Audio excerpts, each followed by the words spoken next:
नमस्कार दोस्तों, आपका स्वागत है अपनी YouTube चैनल PFP में। आज हम दीपक नाइट्राइट के बारे में बात करने वाले हैं। इसके रीसेंट वीडियो में हमने डिस्कस किया था कि एंटी डंपिंग ड्यूटी हटाने से स्टॉक पर इम्पैक्ट तो पड़ेगा, लेकिन बहुत बड़ा इम्पैक्ट नहीं पड़ेगा और सब कुछ रिजल्ट पर डिपेंड करता है। तो कंपनी के रिजल्ट भी आ चुके हैं, मार्केट ने रिएक्शन भी दे दिया है, तो एक और बार डिस्कशन करना बनता है और इस एनालिसिस में हमने कुछ एडिशनल पॉइंट्स भी कवर किए हैं। तो शुरुआत करते हैं रिजल्ट को देखकर। दीपक नाइट्राइट का नेट सेल्स हमें 22.26% ईयर ऑन ईयर बेसिस पे बढ़ता हुआ नजर आता है। नेट प्रॉफिट हमें 4.85% बढ़ता हुआ नजर आता है। एबिटा हमें 6.31% बढ़ता हुआ नजर आता है। तो ओवरऑल आपको ओके रिजल्ट्स नजर आते हैं, ना बहुत खराब है ना बहुत अच्छे रिजल्ट्स देखने को मिले हैं। मोतीलाल ओसवाल के हिसाब से भी दीपक नाइट्राइट ने मिक्स्ड बैग ऑफ रिजल्ट्स को प्रेजेंट किया है। इनका जो एस्टीमेट एबिटा था, एबिटा उससे 10% हायर आया है, लेकिन एबिटा मार्जिन लो लेवल पर दिखाई पड़ता है जो कि 23% है, lowest since Q4 financial year 19, और इनके एस्टीमेट से भी हमें नीचे नजर आता है। फेनोलिक्स का जो बिजनेस है कंटिन्यूअसली दूसरे सेगमेंट्स को मदद करने की कोशिश कर रहा है। फाइन एंड स्पेशलिटी केमिकल्स का जो एबिट मार्जिन है 4th कॉन्सिक्यूटिव क्वार्टर में हमें गिरता हुआ नजर आया, और बेसिक केमिकल्स का जो एबिट मार्जिन है आपको नॉर्मलाइज होता हुआ नजर आता है। तो ओवरऑल आपको ओके रिजल्ट्स ही देखने को मिलते हैं, ना ही बहुत कुछ यहाँ पर पॉजिटिव देखने को मिला, ना बहुत ज़्यादा खराब यहाँ पर दिखाई पड़ता है। कंपनी के मार्केट शेयर के बारे में बात करें, डैस्डा में ग्लोबल मार्केट शेयर 12% का है। सोडियम नाइट्राइट में 80% का मार्केट शेयर है। ऑप्टिकल ब्राइटनिंग एजेंट और फ्यूल एडिटिव्स में 75% का मार्केट शेयर दिखाई पड़ता है। तो कंपनी लीडिंग पोजीशन पे काम कर रही है। सेगमेंट रेवेन्यू ब्रेकअप के बारे में बात करें, फेनोलिक्स से 58.3% का रेवेन्यू आता है, बेसिक केमिकल से 17.3%, फाइन एंड स्पेशलिटी केमिकल से 17.5%, परफॉर्मेंस प्रोडक्ट से 6.9% का रेवेन्यू आता है।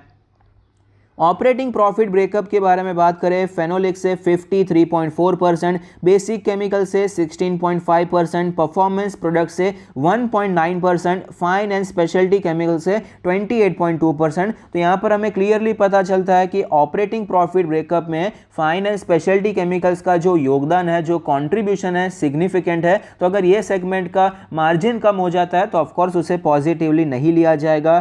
केपेक्स के बारे में बात करें तो सिग्निफिकेंट केपेक्स भी किया है। फाइनेंस स्पेशलिटी केमिकल्स में 32% का, फेनोलिक्स में 32.9% का, परफॉर्मेंस प्रोडक्ट्स में 12.6%, बेसिक केमिकल्स में 19.1% और अदर्स में 3.5% का केपेक्स दिखाई पड़ता है।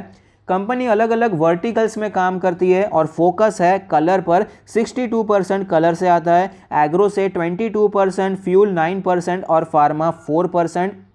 लोकेशन वाइज ब्रेकअप के बारे में बात करें, फोकस हमारे ही देश पर है, इंडिया पर ही है। 70.8% का रेवेन्यू डोमेस्टिक है, इंटरनेशनल बाकी का है। यूरोप से 13.4%, एशिया से 10.8% और यूएसए से 4.4% का हमें रेवेन्यू दिखाई पड़ता है। कुछ रेशियोज के बारे में बात करें, रिटर्न ऑन इक्विटी लेटेस्ट 33% से ज़्यादा है, जो कि 3 ईयर एवरेज और 5 ईयर एवरेज से ज़्यादा है, बहुत ही अच्छी बात है। आरओसी में भी आपको सेम केस नज़र आता है, तो यहाँ पर रेशियोज जो हैं अच्छे नज़र आते हैं। नेट प्रॉफिट मार्जिन 17% से ज़्यादा है, जो कि 3 ईयर एवरेज और 5 ईयर एवरेज से कहीं ज़्यादा ऊपर है, अच्छी बात है।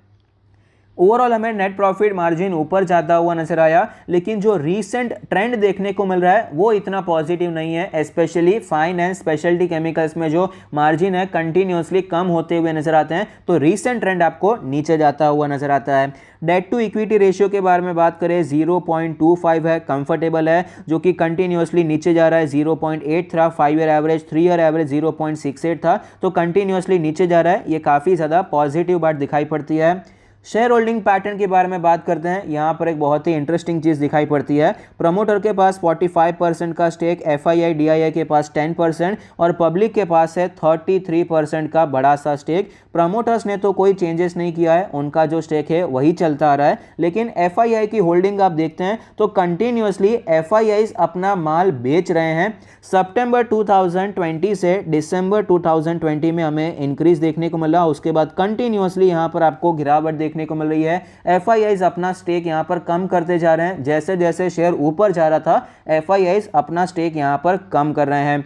और सेम केस हमें DIIs में भी नजर आता है। DIIs में हालांकि एकदम परफेक्ट ट्रेंड देखने को नहीं मिला, लेकिन ओवरऑल आप देखिए 12.01 से गिरकर यहाँ पर 10.61 होता हुआ नजर आया एक साल के अंदर अंदर, जबकि शेयर प्राइस एक साल के अंदर अंदर आसमान तक जाता हुआ नजर आया है, रॉकेट होता हुआ नजर आया। अगर पब्लिक के बारे में बात करें तो पब्लिक का ट्रेंड आपको यहाँ पर ऊपर जाता हुआ नजर आता है। एक साल में देखिए 29.57 से बढ़कर 32.84% का स्टेक होता हुआ नजर आया, जो कि एक हिसाब से यहाँ पर डराने वाली बात है और खुश होने वाली बात भी हो जाती है कि रिटेल का पावर बढ़ रहा है। लेकिन FIIs DII स्टेक यहाँ पर बेच रहे हैं तो ऑफकोर्स उनके पास जो इंफॉर्मेशन होती है, उनकी जो एनालिसिस होती है as a individual as a retailer हम नहीं कर पाते हैं, तो वो स्टेक बेच रहे हैं। तो ऑफ कोर्स यहां पर ये पॉजिटिवली नहीं लिया जाता, स्लाइटली नेगेटिवली लिया जाता है और स्लाइटली कंसर्न वाला मामला हो जाता है। फंडामेंटल्स तो हमने देख लिए हैं, टेक्निकल्स में क्या चल रहा है उसके ऊपर एक बार ध्यान दे देते हैं। फिलहाल स्टॉक में 25 से 30% का करेक्शन देखने को मिला, उसके बावजूद पिछले एक साल में ये 100% से ऊपर ही चल रहा है। तो हम समझ सकते हैं कितनी अच्छी रैली यहाँ पर हमें देखने को मिली है। तो स्टॉक में टेक्निकली फिलहाल थोड़ी सी वीकनेस नजर आती है। स्टॉक में हमें ऊपर के साइड पे कंसोलिडेशन देखने को मिला, फिर एक ब्रेकडाउन देखने को मिला, गिरावट कंटिन्यू रहती हुई नजर आई और फिलहाल स्टॉक अपने 100 डेज के मूविंग एवरेज पर ट्रेड कर रहा है। डेली RSI 35 है जो कि वीक नजर आती है, तो डेली चार्ट पर थोड़ी सी वीकनेस तो देखने को मिल रही है, उसमें कोई डाउट नहीं है। वीकली चार्ट के बारे में बात करें तो आप देख पाएंगे फिलहाल ये स्टॉक अपने 20 वीक्स के मूविंग एवरेज पर ट्रेड कर रहा है, जो कि बहुत समय से ये स्टॉक वहां पर नहीं आया था। ये वीक कंप्लीट हो चुका है, कैंडल कंप्लीट हो चुकी है, नीचे के लेवल से कोई प्राइस रिजेक्शन नहीं है, नेगेटिव बात है।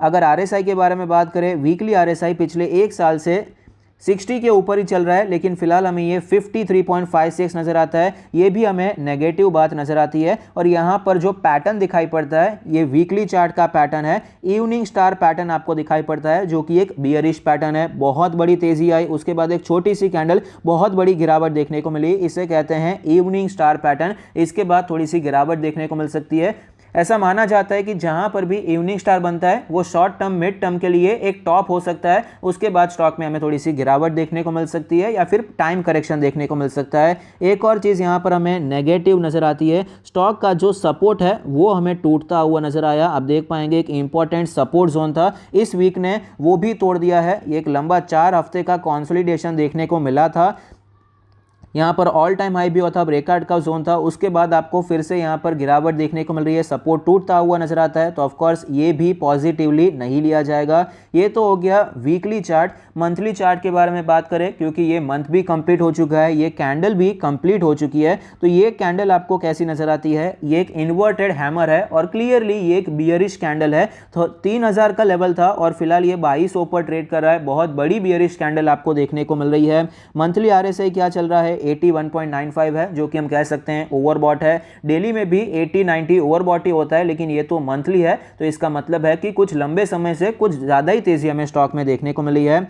एक और चीज़ मैंने जो दीपक नाइट्राइट के मंथली चार्ट पर नोटिस की है, आप भी वो चेक कर सकते हैं। जब से क्रैश के बाद ये रिकवरी आई है, तेज़ी आई है दीपक नाइट्राइट में, कभी भी स्टॉक ने पिछले महीने के लो के नीचे क्लोज नहीं किया है, लेकिन फिलहाल देखिए लो के नीचे ये क्लोज भी होता हुआ नजर आता है। लो यहाँ पर था और क्लोजिंग फिलहाल हमें यहाँ पर देखने को मिली है, तो ये साइन भी अच्छा देखने को नहीं मिलता। और जब भी इतनी भारी तेजी होती है, जब भी किसी स्टॉक का मंथली RSI 70, 80 या 90 की तरफ होता है और ऐसा कोई बियरिश संकेत हमें दिखाई पड़ता है, डेली चार्ट में भी बियरिश है, वीकली में भी बियरिश है और मंथली में भी हमें ये जो एक कैंडल बनता हुआ नजर आता है वो भी बियरिश है, तो तीनों ही टाइम फ्रेम में हमें ये बियरिश नजर आता है। इससे हम अगर पास्ट में देखते हैं तो जब भी ऐसी सिचुएशन पहले भी देखने को मिली है तो स्टॉक में जनरली गिरावट ही होती है। 2013 में देखिए यहाँ पर हमें तेज़ी देखने को मिली थी, लेकिन मंथली RSI उतना ज़्यादा नहीं था। उसके बाद हमें यहाँ पर 2014 में तेज़ी देखने को मिली, 100 के ऊपर स्टॉक जाता हुआ नजर आया, मंथली RSI 91.81 था, 82.6 आ चुका था।